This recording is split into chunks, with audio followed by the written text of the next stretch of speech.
Lions press conference.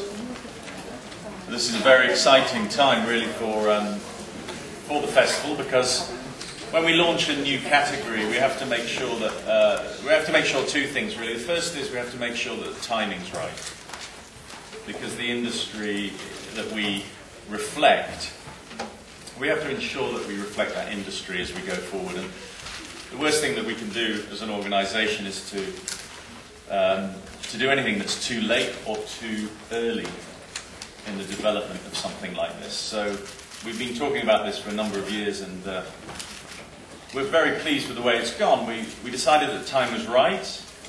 We had no idea how many entries we would get. We thought we might get maybe 400 or so from across the globe. In fact, we got more than 800, which was very encouraging. The other thing we need help with, apart from getting the timing right, is we need help when we're framing these new categories with exactly how to construct it. You know, how to describe what they're trying to get to, and to make sure that within the section, each of the categories are absolutely right for the industry. We couldn't have done that without this jury here. You know, Avi was involved right from the start, helping us to frame this new thing for us. We can't do it without that kind of help, and so I really would, on behalf of everybody, especially the entrants to the Lions, really want to thank Avi and everybody on this jury for helping us to do that. So, with that short preamble, I think you probably want to know about the work, so I'm going to hand over to Avi. Definitely. Hello, everybody. So I'm Avi Savar, the founder and Chief Creative Officer at Big Fuel. Also honored beyond belief to be the inaugural president of this jury. These are some of the best people in the business, and we have had an amazing week just looking at some terrific work from around the globe. It's been eye-opening for me personally in a lot of ways to be able to see and recognize a medium or a discipline of work that I've been evangelizing for the last 8 years of my life. And I know everybody here feels the same way, that this is a big milestone in our industry that really kind of puts a flag in the ground that says, you know, audiences can come first, and we can build brands through content and true storytelling across multiple categories, including music, including long form, short form, nonfiction and fiction, as well as events, gaming.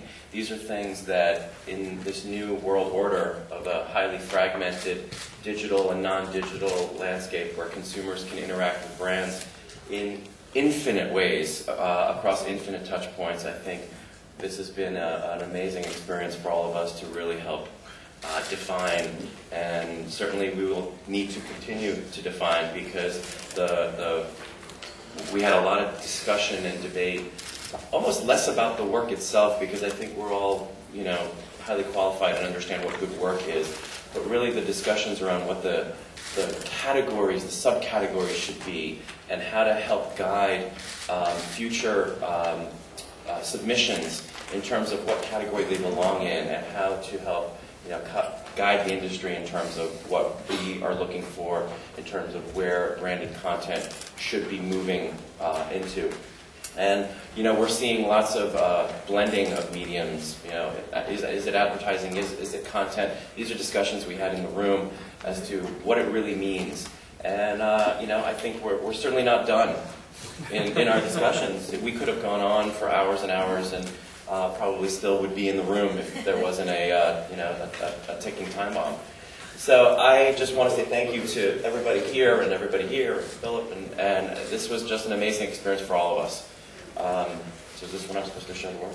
Yeah. Okay. So it is my privilege to introduce the Grand Prix winner from Chipotle, their Cultivate campaign, which was really built around a content platform. I think as we looked at the work yesterday and debated for a very long period of time, you know, I think there was a little bit of a split in the room in terms of, do we want to honor an execution, a campaign, the delivery of content, or do we want to honor a brand through a campaign that's kind of built a platform around content and used content as a means to build its brand. And I think this is a terrific example of that. And I personally am thrilled to see a brand like Chipotle embracing content as a primary means of building relationships with audiences and leveraging true storytelling as a means to connect to their consumers. So, please. Over the last 17 years, Chipotle's brand story has evolved from talking about burritos to how they're sourcing the best sustainable ingredients. Instead of just putting big burritos on billboards, we helped Chipotle create a content-driven marketing platform to tell this deeper story. The platform, called Cultivate a Better World, was designed to emotionally engage customers in Chipotle's journey to create a more sustainable future. To kick it off, Chipotle established the Cultivate Foundation so that all marketing initiatives could have a charitable component to support family farmers. Next, Chipotle reinvented the loyalty program with the Farm Team, an interactive program that rewards customers for learning more rather than eating more. Members learned, shared, played and watched their way to rewards, including the limited edition Farm Team Collectible, which reminds our fans, what your food eats, you eat. Then came Cultivate Chicago, a food festival for the people, where 17,000 attendees, alongside famous chefs, farmers, local artisans, craft brewers, and popular bands, joined Chipotle in cultivating a better world. Finally, we launched Back to the Start. Willie Nelson covering Coldplay sounds like a bit of an odd mix, but it is for a good cause. The country legend covered The Scientist for a short film called Back to the Start. I'm going back to the start.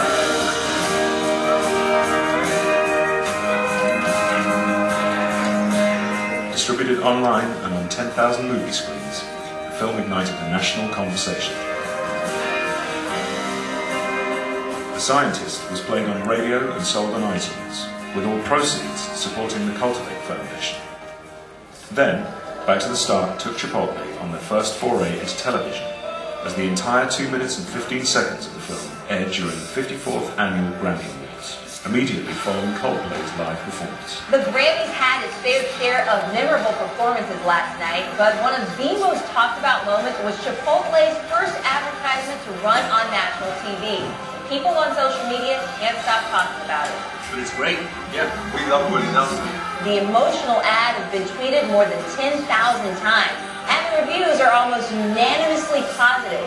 An audience of over 40 million viewers catapulted our song to the #1 country song on iTunes. But the best result so far may be the effect we're having on the competition. The day after Back to the Start aired on the Grammys, McDonald's announced that it was ending an inhumane fast food practice.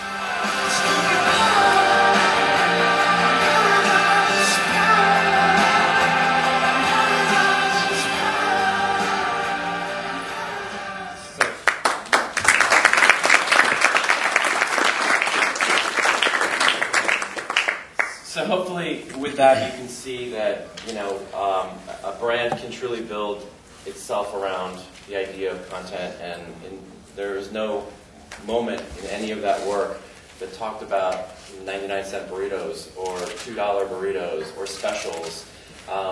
The premise of everything that you saw there was really about an emotional connection with an audience that is core to the brand. And as we, as a jury, started the week talking about what it was we were looking for, and boiled it down to a few key areas. It was really about, relevancy to the audience, relevancy to the brand, meaningful business outcome, inspiring and original content.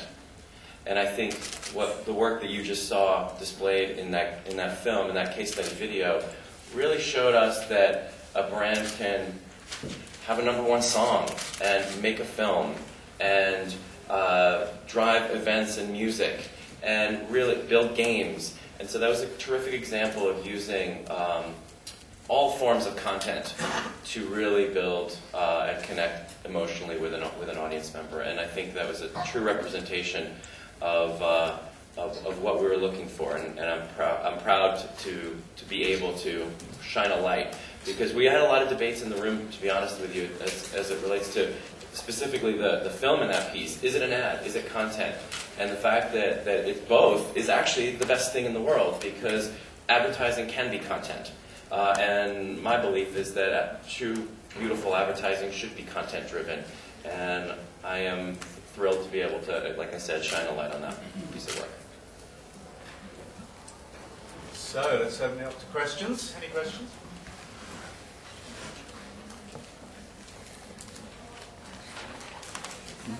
Please, not all at once.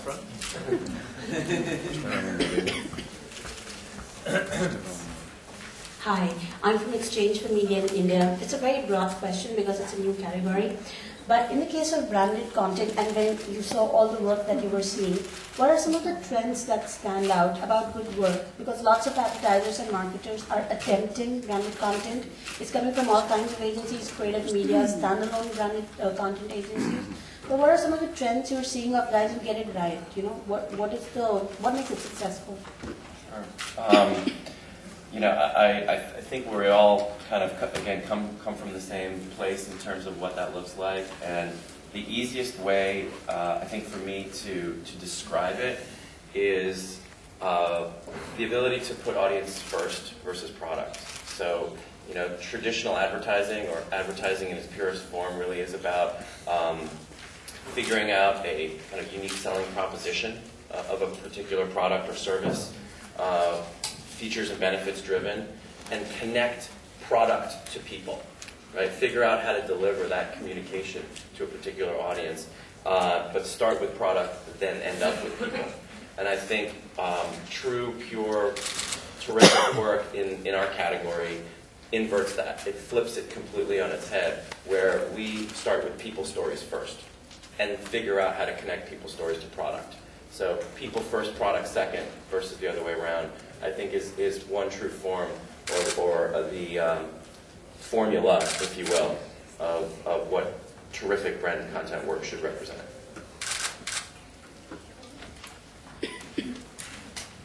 Hi, Sonia from Adlib in South Africa. Would you comment for us on the gold line that we've got for Be the Coach? Certainly. Yes, absolutely. That is an amazing piece of work. For those of you who are not familiar with it, Be the Coach is a program for Carling Beer, where they created a new event, a soccer tournament, a soccer exhibition match between two very famous teams, and allowed the entire community, the entire stadium and towns and townships to be the coach, to pick the lineup, to create a substitution. And it was a way, and when I said earlier about people first, it was truly a way to let people control and let people feel a sense of ownership and pride. And it was an amazing piece of work, and it was a contender in a number of places. Yeah. Hi. Australian in Sydney. I know you've got a very, very loud voice. You need a microphone. We've got someone first. Sorry. Okay. No worries. Nawish Prodacom from Tunisia. We saw that Tunisia won gold. What's your comment? Oh, certainly. Again, does anybody else want? I don't want to monopolize the conversation here. Keep going. Please. Okay. So the work that we saw that you're referring to was really masterful in its simplicity and its ability to, again, put people first and drive and motivate behavior through emotion. And for, again, to recap the work, it was there was a program called The Return of Ben Ali, and the inherent problem that was trying to be solved was based around low interest in voting for post-dictatorship, for a post-dictatorship era, low turnout in terms of voting. And very simply stated, what they did was they took an enormous picture, a banner, if you will, of the former dictator and put it in what would be the equivalent of Times Square. And really watched as people, they filmed the entire experience, and they watched as people kind of reacted to, oh my God, is he coming back? I thought we were past this, and really sparked the kind of emotional tendency of fear and hate and all of that goes along with it, to a point where this this group of people and this mob that started to form eventually kind of went at this billboard and tore it down. And behind that was a message that said, if you don't want dictatorship to come back, then you better get off your ass and vote. And that was, a terrific mechanism by which to again kind of start with the emotional voice of people and let that drive change in behavior. And it went from about 55% turnout to 80 plus, almost 90% turnout in terms of voting. A very powerful form of using, kind of outdoor content, but leveraging that to create, a video that was leveraged across social networks to then deliver a powerful message. And for a small market like that, and we see lots of, large budget, beautifully shot content, to see something so simple drive so much change, and again, lead with people's stories, was wonderful. So congratulations. Loud voice, man. I'm from Australia in Sydney. I'd like to ask about the Great Crusade Rugby World Cup campaign. As you should. What impressed you about it? What didn't it have that lifted it up to a Grand Prix level? And were there any discussions around the brand itself, which is obviously in a really bad place at the moment? Sure. So let me start by saying that some of the best work we saw this entire week came out of that region. Really impressive and eye-opening for me personally.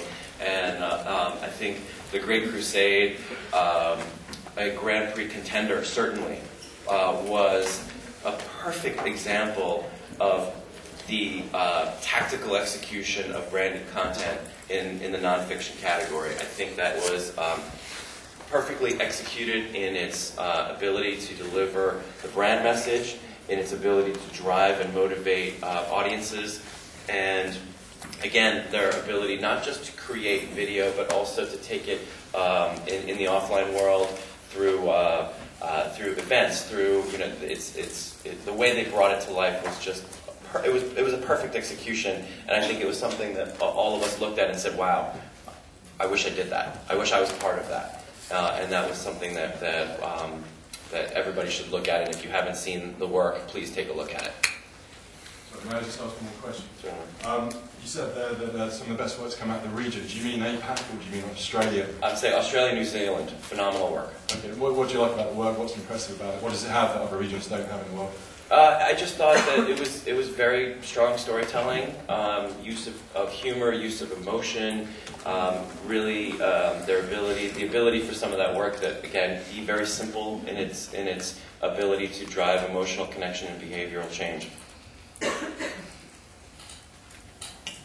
Hi there, I'm Dan, I'm from Contagious magazine, and I was just wondering, two words that really spring to mind in all of this, and kind of through the week, I guess, are participation and also transformation. Brands being really transformative for consumers, for people. And just wondering if you could kind of comment on that. Was that something that really kind of sprung up in your conversations at all? Not really. The word transformation, I think, is a powerful word. It's not something that we used, but I can see it. I think engagement is probably a word that we used a lot. Creativity, and at the very end, really the word story.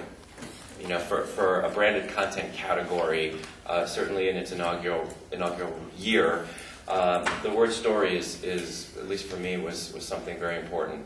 And story, in its purest and truest form, is transformative. It takes you to a different place. And the ability for a brand to be transformative requires compelling story. I'm Salvatore Savona from Italy. I want just to know which were the other campaigns competing for the Grand Prix, if there were some discussions on it. Certainly. And